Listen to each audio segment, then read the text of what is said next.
Hi everybody, happy Good Friday today.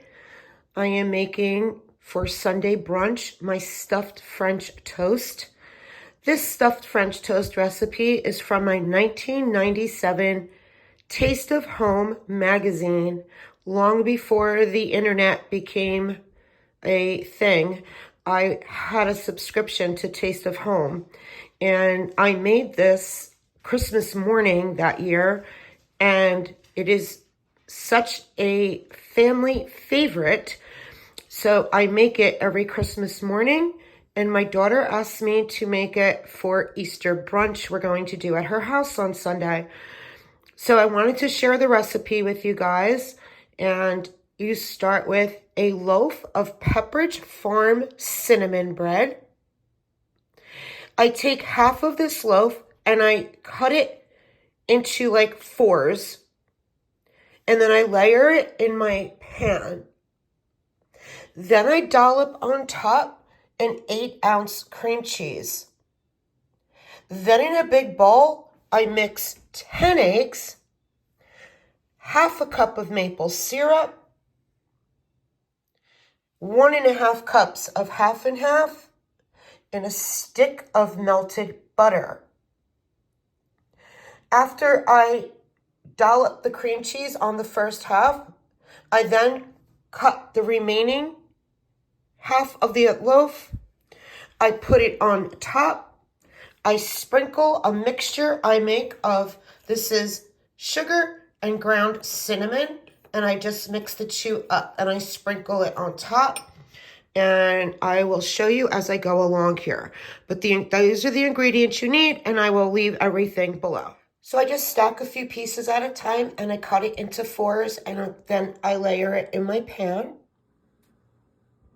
Okay, now the other half of the bread is on top, and I'm going to sprinkle all over the top the cinnamon and sugar all over the top.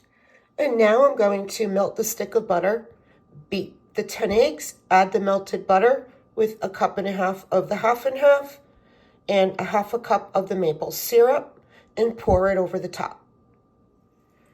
Okay guys, this is my beaten egg with the melted butter, the half and half, and the 10 eggs. I want to let you know, do not use pancake syrup like Aunt Jemima's or anything. Make sure it's maple syrup. So I get the Kirkland organic maple syrup at Costco. Okay, it's poured over the top. Now you mash it down.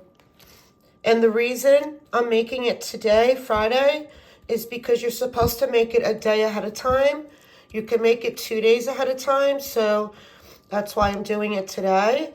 And my daughter's picking it up tomorrow because we're having brunch there. She will bake it, so unfortunately you won't see it baked. I will have her take a picture when she pulls it out of the oven if I'm not there yet. So now this goes into the refrigerator, and then Sunday morning she will pull it out of the fridge in the morning and let it sit on the counter for about an hour before putting it in the oven. And in the oven, it's on at 350 for approximately 50 to 55 minutes, depending on your oven. We like ours crispy, so depending on your oven. So now it's all smashed down.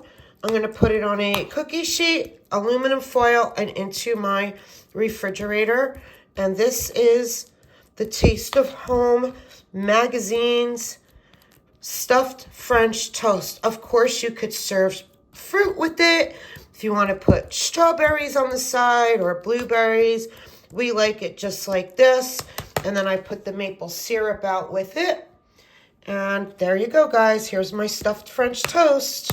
It is delicious. Happy Easter.